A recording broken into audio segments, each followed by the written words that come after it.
Sígueme. Parece que una sola palabra fue suficiente para que Mateo abandonara su puesto de recaudador de impuestos y siguiese a Jesucristo por un camino del que poco o nada sabía de dónde le iba a llevar. Pero realmente tampoco le hacía falta. Seguramente Mateo no se levantó del mostrador porque Jesucristo le propusiese un futuro prometedor de fama, éxitos o placeres. Podemos pensar, por otro lado, que esta no era la primera vez que Jesús y Mateo se veían. Mateo ya habría oído hablar de aquel profeta que enseñaba con autoridad, que sanaba a multitudes de enfermos y que daba alimento y bebida sobreabundante. Y muy probablemente le habría escuchado predicar en la orilla del mar de Galilea. Y Jesús habría visto también a Mateo, reconociendo en su mirada el deseo de ser liberado por un amor más grande que hiciera levantar su mirada de las monedas que tenía delante. Es cierto que seguramente Jesús y Mateo ya se conocían, pero todo eso no hace que dejemos de sorprendernos ante la decidida reacción de Mateo ante esta sola palabra: sígueme. Y Mateo, dice el evangelista, se levantó y lo siguió, dejándolo todo, como unos días antes habían hecho Pedro y Andrés, Santiago y Juan. ¿Qué vio Mateo en aquel hombre? ¿Qué fuerza interior le llevó a dejarlo todo y seguirle? Hoy también vosotros habéis acudido a esta catedral desde diferentes lugares, principalmente desde Segovia y sus pueblos y desde Madrid, para celebrar en esta Eucaristía el inicio de mi ministerio como obispo en Segovia. Dirijo un saludo muy cordial a mis hermanos cardenales, arzobispos y obispos. Muchas gracias por acompañarme como signo de fraternidad, una fraternidad que verdaderamente vivimos, es real. Un saludo al señor nuncio, que, como decía antes, ha disculpado su asistencia por compromisos previamente adquiridos y que se encuentra representado por el primer consejero de la Nunciatura, Monseñor Roman Balzac. Hágale llegar nuestro afecto a él y por su medio también nuestro afecto y nuestra comunión al Santo Padre. Al acudir todos a esta celebración, nos ponemos delante de la misma llamada que escuchó Mateo: sígueme. Como obispo vengo a vosotros como testigo de esta llamada que en primer lugar he escuchado yo mismo. Como obispos somos, antes que ninguna otra cosa, discípulos. Discípulos de Jesucristo, que no nos seguimos a nosotros mismos, buscando nuestros intereses o llevando adelante un programa ideológico de conservación o de reforma, sino que nos ponemos tras de él para seguirle a donde quiera que vaya. Y como decía antes, no por la búsqueda de fama, poder o comodidad, sino porque hemos encontrado en él la vida verdadera, la vida que ya no queremos perder. Una sola palabra habló el Padre, que fue su Hijo, dice San Juan de la Cruz. Así como hemos escuchado en la carta a los Hebreos, Cristo es la palabra de Dios viva y eficaz. Es palabra viva, porque ha resucitado y vive para siempre. Podemos encontrarnos personalmente con Él y caminar detrás de Él. Y así encontramos la vida conociendo su amor por nosotros, dejando que toque nuestro corazón en el centro de nuestra persona, más allá de todos los deseos y pensamientos que nos confunden. Así lo hizo con Mateo y con tantos otros en la historia de la Iglesia, y en concreto de la Iglesia que camina desde antiguo en estas tierras segovianas. La historia de la Iglesia puede definirse como la historia de un pueblo que transmite de generación en generación un testimonio. Hemos conocido su amor y hemos creído en él.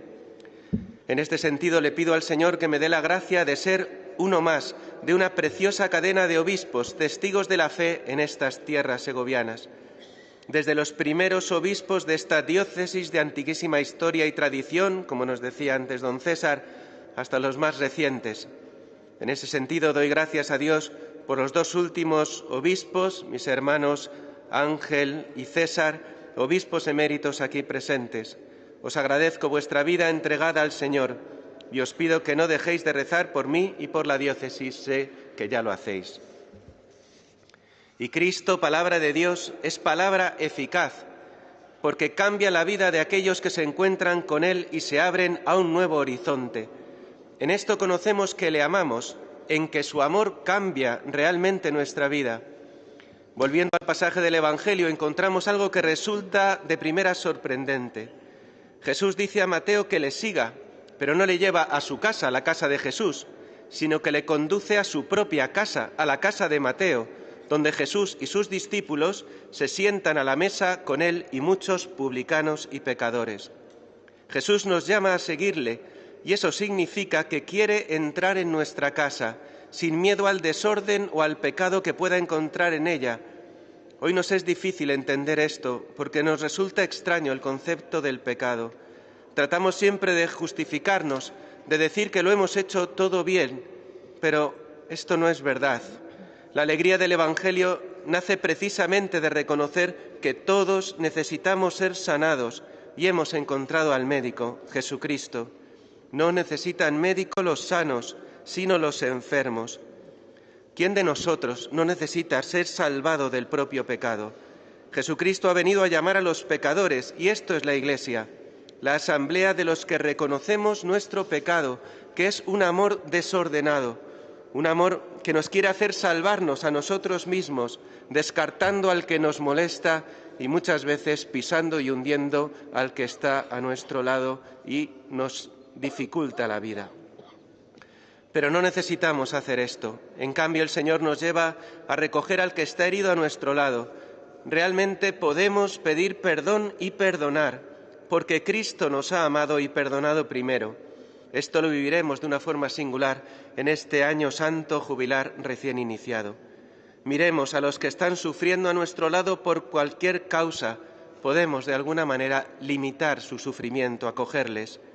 El Señor acoge en su Iglesia a todos, todos, como le gusta subrayar al Papa Francisco. Pero ser acogidos significa dejar que el Señor entre en nuestra casa, en nuestra vida, y la cambie para que aprendamos con Él a vivir en la verdad del amor. Es posible que alguno pueda pensar que esto es imposible, que uno no puede ser cambiado.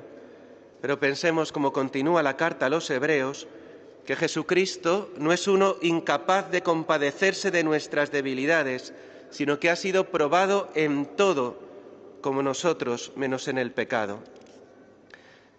En la cruz, Jesucristo nos revela su sed infinita de amar y ser amado. Acerquémonos confiados a Él y encontraremos la ayuda que necesitamos. Sígueme. Queridos fieles segovianos, al principio de mi servicio pastoral quiero pediros que sigamos juntos a Cristo para dejarnos conducir por el Espíritu Santo hacia el Padre. Deseo caminar con vosotros tras de Él, unas veces delante de vosotros, otras en medio y otras detrás, para que juntos demos testimonio de su amor misericordioso. Mantengamos firmes la confesión de la fe, esto es, la relación viva con Cristo que nos ha amado. Hoy sábado la Iglesia pone su mirada especialmente en María. Por eso en este inicio del ministerio estamos celebrando la misa votiva de la Santísima Virgen en su advocación de Nuestra Señora de la Fuencisla, patrona de Segovia y su tierra. Como dice su himno, que cantaremos al final, ella es fuente que emana vida y dulzura.